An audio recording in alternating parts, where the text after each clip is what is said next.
the world of esports, sometimes a team is assembled which just looks too good to be true. Star-studded rosters filled top to bottom with talent. Oftentimes, these teams fail to live up to expectations, but sometimes you're left with a team that blows everyone out of the water. Siege has seen countless super teams which never really amounted to anything, but Shopify Rebellion are looking like the real deal. They've started their inaugural stage in astonishing fashion with a flawless 6-0 record, and it shouldn't be a surprise to anyone. The team is nothing but standouts, top to bottom, but there's two players who stand out amongst the rest. First is Spoit, everyone's favorite fragger. He's fast, aggressive, and has a natural penchant to clutch. He's a golden addition to anywhere he plays, but paired with Canadian, he might be unstoppable. Because in Siege, there's no one like Canadian. He's got a brain for the game like few others could imagine, and despite pushing 40, he's still a prime prospect. Pairing up the two of them has led to some impressive results. A team that can move fast when the moment calls for it, but who isn't afraid to reset and re-drone in order to overwhelm their opponents. In this video, we'll take a look at the slowest team in Siege, diving deep into one of their matches from the North America League Stage 1. We'll break down the plays and strategies that have led them to success, because so much of what they do isn't difficult to understand, but it's the level at which it's implemented which truly sets them apart. This is Shopify versus OXG.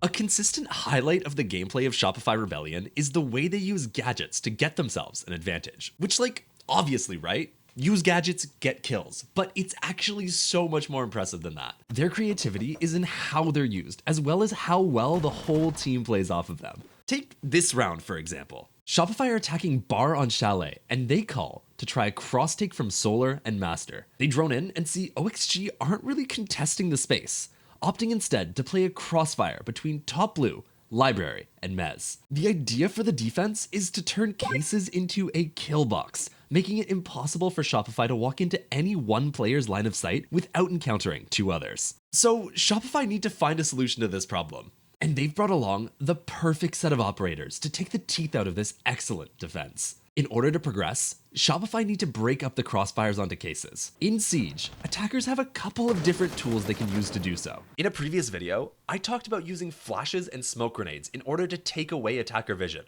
but Shopify Rebellion employ an even better solution. See, smokes and flashes suffer from one major disadvantage. Defenders can still shoot through their effects, which can lead to some unfortunate results in the event of a few lucky bullets. But Shopify's idea completely negates this risk, because they aren't going to use flashes or smokes. Instead, they've brought along the Raura. From Case's window, Rexon shoots in a Raura door to close off Mez. This removes the lines of sight from both Library and Mezzanine, since both angles look through this double door. This allows Shopify to isolate Top Blue as they toss out flashes and push together to overwhelm the Frost of Adam. It's cost them a little bit of utility to do so. Only now with 55 seconds can they start to really make something happen. Rorador there is going to be destroyed.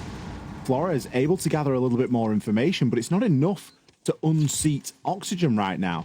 They are not being given any reason to move, and it's a moment like this where something like a Capital could be really handy. Those Roradors will clear the path, and surely we see a bit of action soon. Look at this, and then just flip the screen right open, take the fight on Yaga.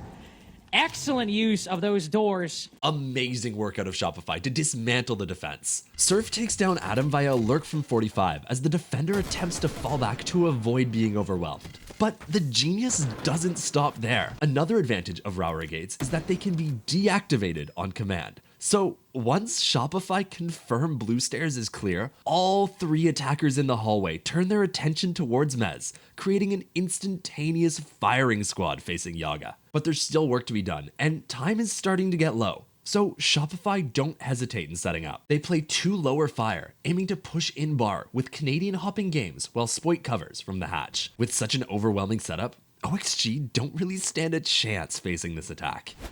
4v3 now, but not a lot of time remaining. That's the issue. It was a great play, but look at how much time it took to set up, let alone how much time it took to execute. But with the advantage, they're making good on it. But Gomez creeps up.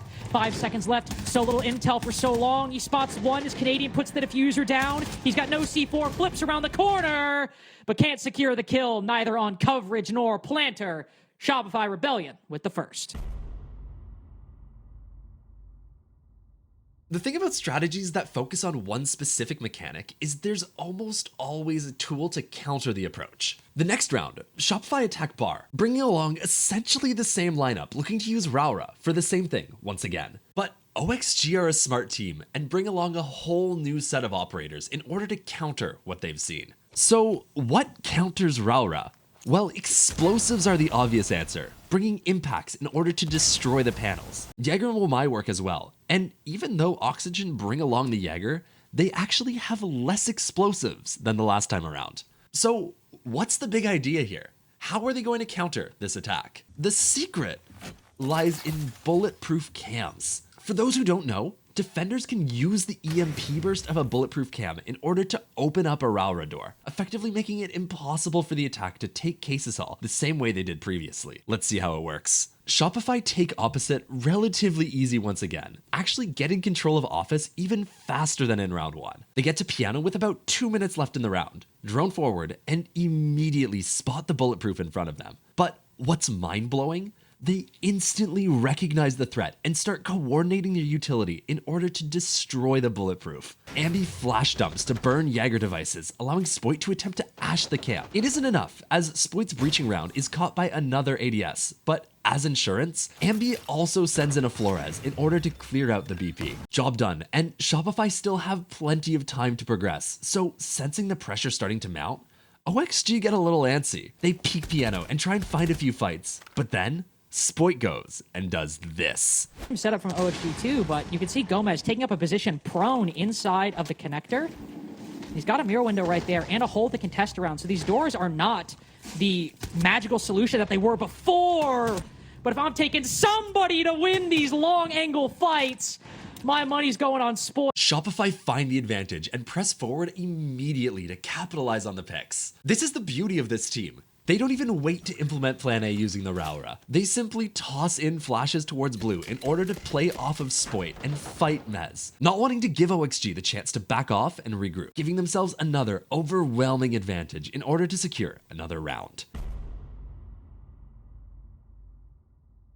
I've never gotten the chance to talk about solar takes on this channel yet, and I think this round is the perfect opportunity to teach you guys how the best teams get it done. So let's go through this round, using it as a template in order to teach you guys all the steps involved in a successful solar attack, starting with step 1. Shopify start by sending Spoit and Ambi in order to enter down below. Getting below is the first step in every solar attack. It's a position which serves multiple purposes throughout the round, both in terms of allowing the actual attack and preventing defenders from playing C4s to stop any master plan in its tracks. For now though, they simply take the space, using the gridlock to guard their flanks while they get ready for droning and clearing utility. Now that they've taken downstairs, Shopify immediately get on drones. They use the Twitch to get rid of traps, Wamai discs, and the Mira, and ensure nobody is playing in Solar Corner, Master Door, and Owl. This is the first point where having below is important, as if any defenders were caught in any one of these 3 forward positions, the Deimos of Spoit would have immediately become deadly. The strength of these positions is that none of them can be seen from the windows, but you can't leave from them without exposing yourself to either Solar, Master, or Bathroom respectively. If Oxygen were to have played someone Owl, for example, a simple Deimos track from below, paired with a player bathroom window, can combine to essentially guarantee a kill. In this round, however, OXG play further back, meaning once the utility is cleared, Shopify can now move on to the next part of their attack, actually taking Solar. Having cleared everywhere close, Shopify can now walk up Solar, only having to worry about fighting the long angles through Closet and Office. These are still tough fights to be sure, but with the magnified scopes of the attackers, they certainly lean in Shopify's favor. Spoit takes down Forest walking up the stairs, and he's joined by Ambi and Surf as he takes Solar, meaning they've established a foothold upstairs and can now move on to their next step, planting the diffuser.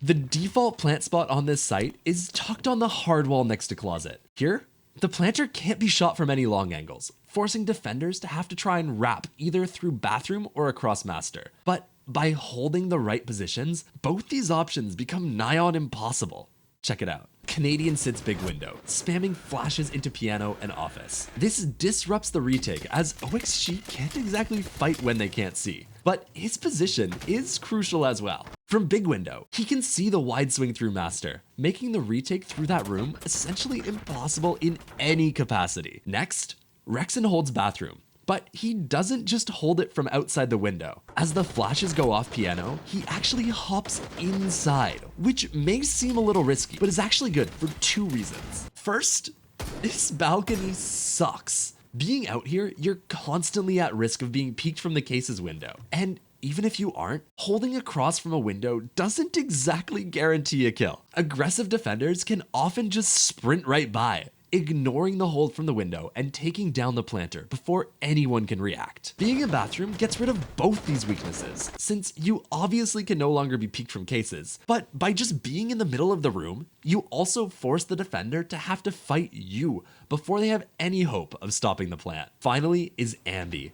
Playing in Solar, his main focus is to hold the Master Closet retake, but by being so close to both Master and Bathroom, he can easily help out both Canadian and Rexen if either one of them finds themselves overwhelmed. Here, things work out perfectly as Surf is able to stick Case, but he's taken out as he tries to escape, just as the round progresses to the final stage, the post plant. Shopify are down numbers, but this retake is still really hard. Ambi and Rexen just hold their positions, since trying to move just carries too many risks. But Canadian, outside Big Window, is a whole nother story. He repositions to the Solar windows. With where Case went down, it can't be seen from Big, but Solar here is borderline overpowered. By sitting on upside down rappel, anyone playing here can get an angle onto the toes of anyone trying to defuse, making things very favorable for the attack, even should Ambi and Rexen go down. Finding a way into the site, Surf needing to shoot a couple holes in that wall to move and put the diffuser down.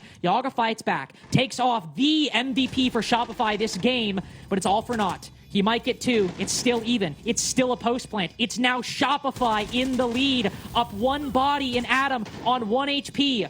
Vulcan Pack detonated behind Ambi, but he was still safe. He's still secure. He's not worried whatsoever. Grixer with a lengthy pre-fire against his former teammate comes away the loser. And switching to the secondary, it might be faster than reloading, but it does not seem good enough to secure you round 5 in the face of 3 attackers. Nice shot. We can at least give him his flowers there, with only 3 seconds remaining and not much else to do. Kitchen and Dining is a surprisingly hard site to attack. Many teams like to try and take across top, which takes a lot of time, utility, and doesn't leave many resources to work with by the time it's done. So Shopify decide to try and hit a gap. Ambi and Surf hop in Trophy off the backs of a Smoke and Candelas. Rexen jumps in West Main, while Spoit backstabs 45. This totally fails. Everyone is shut down as the hop comes through, but Spoit keeps things close as he catches one on his Lurk 45. Shopify have no control. How could they? They just dropped all their bodies, but even though it doesn't look good, Canadian and Spoit are 2 of the most iconic players in the history of the game. And with 90 seconds on the clock, things are still far from over. So let's assess how things look. OXG plays all 3 players upstairs, maintaining their grid of crossfires and overwatch of the site via holes in the floor and these bulletproof cameras. They have an advantage, so they want to make sure they trade if Canadian or Spoit decide to try and take fights. Also working in favor of the defense, Case is currently down Trophy, meaning until it's collected, the attackers can't even attempt to plant. So knowing this, Canadian decides to hop in Trophy in an attempt to get it back. 2 players fight Vert in an attempt to prevent Canadian from picking up Case, but as they do so, the defenders forego their mutual upstairs support. And while Canadian slips away with Case in tow, Spoit finds another through the office floor. Still, it isn't ideal for Shopify. They've managed to extract Case, but Oxygen still have Overwatch on site. No matter where they try and plant, the dead players on OXG will be able to ping where plant is going down on the bulletproof cameras in sight. But that is where one last stroke of absolute genius factors into making this work. Spoit is holding EMPs, and if he can disable the camera, their chances of finding somewhere safe to plant suddenly expand exponentially. Vertical hole blinded. Both Gomez and Adam can wait, sitting on this second floor as Shopify move in for the defuse. EMP goes out. No smoke canisters, but this Warden can see through the Candelas. If Canadian tries to use them to blind, he won't. But he's right under the vertical angle. Do they know? Are they going to look? They've got sight on it. He's moving too late. Gomez indecisive. No intel. A gap is found and bomb goes down. But as it does, Canadian is taken down by Adam dropping the Master Hatch, leaving Spoit in a 1v2. But this is exactly the player you want in a clutch. One of the best to ever touch the game. And he manages to do this. But Adam's still able to get Canadian on the cross, on the fall off. Spoit will need to break double digits to get this, but he's rotating. He's going to retake the vertical. Adam recognizes this. No, he's still down below. He can hold the side. He can swing in. He can get the kill. And now just one, as Gomez still upstairs has to drop down. He's already been burned by a lack of intel. And now he's just playing on instinct, playing on game sense. He's got the call that the Dokkaebi was short, so he'll try to long arm it, try to protect himself as Spoit swings. He doesn't die, but he's pushed off the defuse. Just one more time. Just one more burn. Spoit wins those every day of the week. MVP and then some on Chalet. Thank you so much for watching. If you enjoyed this video, make sure to like and subscribe. I put a ton of time and effort into these videos, so if you do appreciate them, the support really does help. Thanks so much once again, and I'll see you all very soon.